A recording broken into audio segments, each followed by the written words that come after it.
ছোট্ট জীবন, ছোট্ট অস্তিত্ব, সম্পর্ক হাজারো, সবকিছুর উদ্দেশ্য আল্লাহ পাওয়া। আর আল্লাহ পাওয়ার জন্য সহজ মাধ্যম, সবচেয়ে সহজ মাধ্যম মুহাম্মাদুর রাসূলুল্লাহ সাল্লাল্লাহু আলাইহি ওয়াসাল্লাম। আল্লাহর রসুলের গোলাম হইলেই হবে। বিদায় নারায়ণগঞ্জের মানুষ যদি বুকের আশাটা পুরা করতে চাই, যুবক তুমি যদি বুকের আশাটা পুরা করতে চাও, বুকের আশাটা পুরা করতে চাও, তাহলে আল্লাহর রসুলের আমি দু একটা কাহিনী দিব। যদি আপনাদের দিলে লাগে, ওই রসুল যার পেশাব যদি ভুলে পান করে, পেশাব, উম্মে আয়মান আল্লাহর রসুলের পেশাব ভুলে পান করে ফেলছেন। আল্লাহর রসুল, বুখারীতে আছে, আল্লাহর রসুল পেশাব করছেন রাত্রে কোনো পাত্রে। উম্মে আয়মান পিপাসিত ঘুমের থেকে উঠছেন রাত্রে, পিপাসায় উঠায় ফেলছে, দেখছে সামনে পেলা আছে। আল্লাহর রসুলের দাসী ছিল উম্মে আয়মান। পেলা সামনে রাখা, হাত দিয়া দেখে পানির মতো তরল, নাক নিয়া দেখে সুঘ্রাণ। মন মানতে ছিল না, পান করা পিপাসা মেটায় নিছে।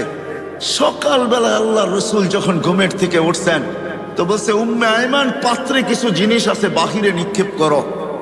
তো বলে ইয়া রাসূল আল্লাহ, ওটা রাত্রেই করে দিছি। তো বলছে করছিস তো করছিস কোথায়, কোথায় করছিস? বলে ইয়া রাসূল আল্লাহ, পিপাসার তাড়নায় ঘুমের থেকে উঠে গেছি, হাতের নাগালি ছিল এটা, পানিও তরলও দেখলাম, নাক লাগায় দেখলাম এরকম সুঘ্রাণ আর কিছু হয় না, আর মনকেও মানাইতে পারি নাই, পান করে নিছি। আল্লাহর রসুল হাসি দিয়া বলছে উম্মে আয়মান, যতদিন বাঁচবে খিদা তোর কাছে কোনোদিন আসবে না। কসম খোদার, উম্মে আয়মান যতদিন বাচ্চা ছিল খিদা আর তার লাগতো না। সাথে সাথে এটাও বলছেন উম্মে আয়মানের শরীর আর জাহান্নামে যাবে না। আমি নারায়ণগঞ্জবাসীকে একটু বলতে চাই যে যার পেশাব বুলে পান করলে ক্ষুধা জীবনে আসে না, জান্নাত জাহান্নাম হারাম হয়ে যায়, ওই ব্যক্তির কেরিয়ার, ওই ব্যক্তির আদর্শ, ওই ব্যক্তির লাইফ স্টাইল হয়। যুবক তোমাদের পায়ে হাত দিয়া বলি, কার লাইফ স্টাইল তুমি অনুকরণ করো? কার লাইফ স্টাইল? লাইফ স্টাইল অনুকরণ করো তো মুহাম্মদুর রাসূলুল্লাহ।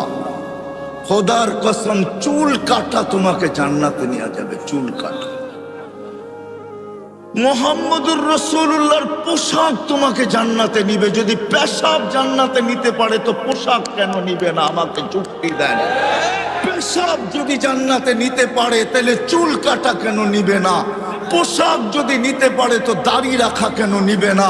পোশাক যদি নিতে পারে তাহলে পর্দা কেন নিবে না? পোশাক যদি নিতে পারে, পেশাব যদি নিতে পারে, তাইলে মুস্কি হাসা কেন নিবে না? আমাকে যুক্তি দিয়া বুঝান। লজিকের দুনিয়া, আমিও লজিক দিব, আপনিও লজিক দেন। আমি লজিকে বিশ্বাসী, আপনি লজিক দিবেন দেন, আমিও লজিক দিব। যার পেশাব, যার পচা রক্ত, শিঙা দিয়া বাহির হয়েছে পচা রক্ত, সাহাবীর হাতে দিয়া বলছে যাও নিক্ষেপ করে আসো। অন্তরালে যায়া চাইটা খায়া ফেলছে। ফিরা যখন আসছে তো জিজ্ঞাসা করছে কি করছিস? নিক্ষেপ করে আসছি। বলে কোথায় কোথায়? 2-3 বার জিজ্ঞাসা করছে, তো ইশারা দিয়া দেখাইছে পেটে পেটে পেটে পেটে নিক্ষেপ করে দিছি। বলছে কেন? বলছে সুঘ্রাণ ছাড়া কিচ্ছু ছিল না। সুঘ্রাণ আর সুঘ্রাণ ছিল, মনও মানতে ছিল না। জানি না জিব্বা কখন চেটা খায়া ফেলছে, জিব্বা আমার অবাধ্য হয়ে গেছে, কখন যে চেটা খায়া ফেলছে এটাও জানি না। আল্লাহর রসুল বলছে তুই তোর উপরে জাহান্নামকে হারাম করে নিছিস। যার পচা রক্ত পান করলে জাহান্নাম হারাম হয়, তার চুলের স্টাইল কেন তোকে জান্নাতে নিবে না? যুবক বল, দে যুক্তি আমাকে। তার ক্যারিয়ার কেন নিবে না? তার লাইফ স্টাইল কেন নিবে না? তার আদর্শ কেন জান্নাতে আমাকে নিবে না? আমাকে যুক্তি দেন নারায়ণগঞ্জের মানুষ। আমি আপনাদের লজিকে বিশ্বাস করি।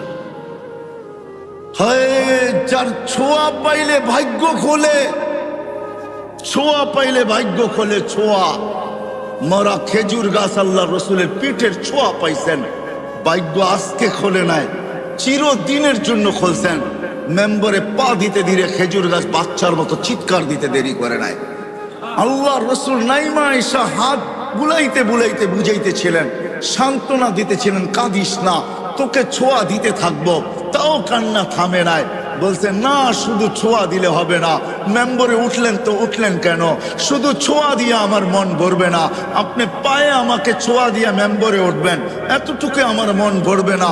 আল্লাহ রসুল বলছে ঠিক আছে, তুই দুনিয়ায় খেজুর খাওয়াইতে পারিস নাই, আমি তোকে জান্নাতে নিয়ে যাব, আমার জান্নাতে রাখবো, তুই খেজুর দিবি আর আমি মজা করে খাবো। যদি ছোঁয়ায় জান্নাতে যাইতে পারে, ও তুমি কেরিয়ারে কেন যাইতে পারবে না? আদর্শে কেন যাইতে পারবে না? লাইফ স্টাইলে কেন যাইতে পারবে না? ওই নবীর মতো ঘুমাইলে কেন যাইতে পারবে না? খাইলে কেন যাইতে পারবে না? হাঁটলে কেন যাইতে পারবে না? চললে কেন যাইতে পারবে না? লজিক বুঝাও তো, আমাকে লজিক দিয়া বুঝাও। হায় হায় হায়, যাকে কাছের থেকে দেখলে ভাগ্য খোলে, দেখলে গাছ দূরের থেকে দেখতে ছিল আল্লাহ রসুলকে, মন ভরতে ছিল না, দোয়া করছেন মালিক দূরের থেকে দেখি মন ভরে না, একটু কি কাছে আসার অনুমতি দেওয়া যায় না? তোমার বন্ধুকে একটু কাছের থেকে দেখবো। মানুষের মতো হাঁটতে হাঁটতে আল্লাহ রসুলের মাথার সামনে আইসা দাঁড়ায় গেছেন,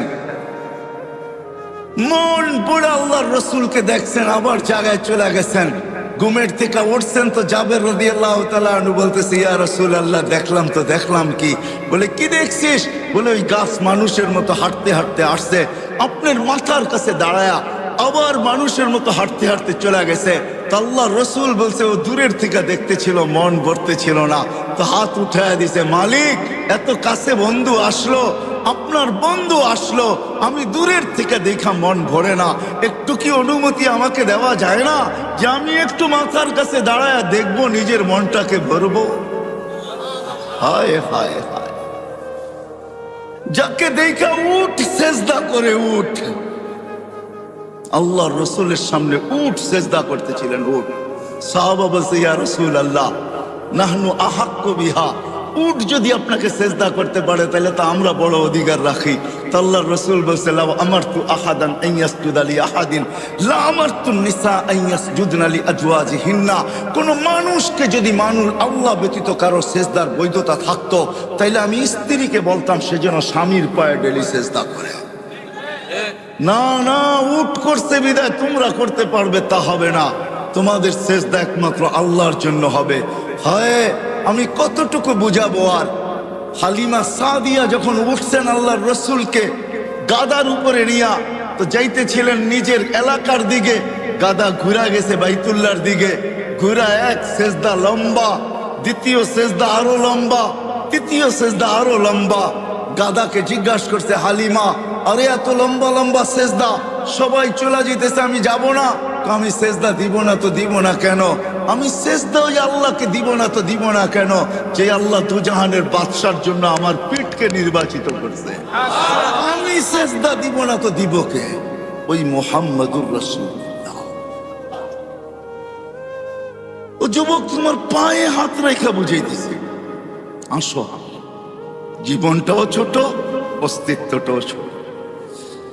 আল্লাহ মুকুট দিচ্ছেন হাজারো, সম্পর্কগুলোই এক একটা মুকুট, আর উদ্দেশ্য মালিককে পাওয়া, আর পাওয়ার জন্য সহজ পদ্ধতি মুহাম্মাদুর রাসূলুল্লাহ। একটা ক্যারিয়ার ধরেই বসে থাকেন, একটা। আমি প্রমাণ দেখাইতেছি। আপনারা ইয়ামান যান নাই, আপনার ওয়াইস কুরনির নাম জানেন, ওয়াইস কারনি এটার নাম জানেন, ঠিক না? হ্যাঁ, কিন্তু আপনারা করণ চিনেন না। আমি চিনি করণ, আমি 4 বার গেছি, 4 বার ইয়ামানে। কয়বার? টানা 4 বার গেছি। আমি জানি করণ থেকে মদিনা দূরে তো দূরে কতটুকু, আমি জানি মদিনা দূরে কতটুকু। অবেস আল্লাহর রসুলের জামানায় ছিলেন, সাহাবী হইতে পারেন নাই। অবেস সাহাবী হবে তো হবে কি কইরা? মাকে রাইখা যাবে তো রাইখা যাবে কার কাছে? মাকে ঘুম পাড়াবে তো ঘুম পাড়াবে কে? মাকে খাওয়াবে তো খাওয়াবে কে? ঘুমের থেকে উঠাবে তো উঠাবে কে?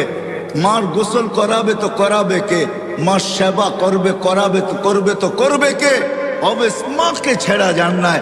কেননা এটাও আল্লাহ রসুলের আদর্শের একটা আদর্শ যে মা আর বাবা, এটাও আল্লাহ রসুলের একটা আদর্শ।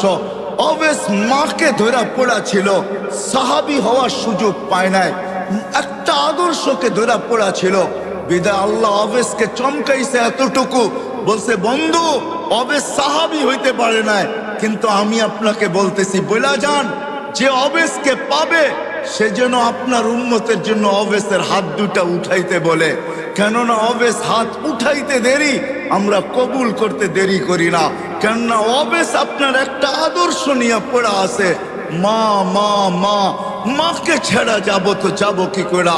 একদিকে সাহাবিয়ার টানতেছে, একদিকে আল্লাহর রসুলের দিদার টানতেছে, একদিকে সাহাবী হওয়ার কি সৌভাগ্যকে নেওয়ার টানতেছে, আরেকদিকে বলতেছে মা নবীর আদর্শ রাইখা যাইতো চাই কি করা?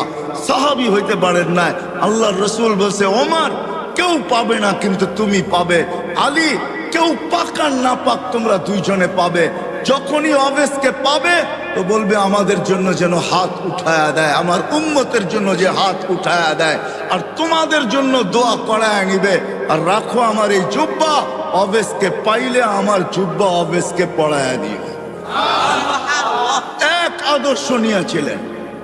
চলেন, এটা এত আশ্চর্যজনক না। আশ্চর্যজনক তো সামনেরটা।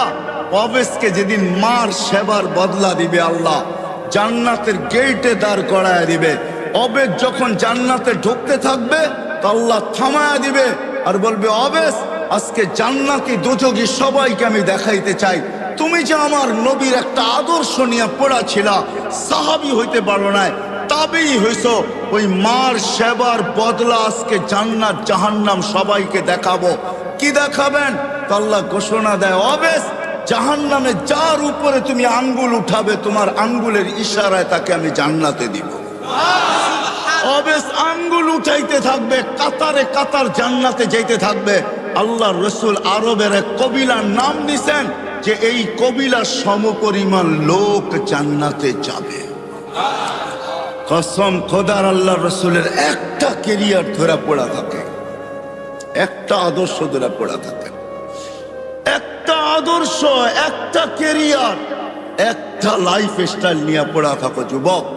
কসম খোদার, এটা তোমাকে জান্নাতে নিবেই নিবে, নিবেই নিবে, নিবেই নিবে। আমি যুক্তি দিয়া বুঝাইলাম হাদিস, আর আর হবে না কেন? আল্লাহর রসুল এই উম্মতের জন্য হারিসুল লাকাদ জাআকুম রাসূলুম মিন আনফুসিকুম আসিসুন আলাইহি মা আনিতুম হারিসুম বিল মুমিনিনা রাউফুর রহিম।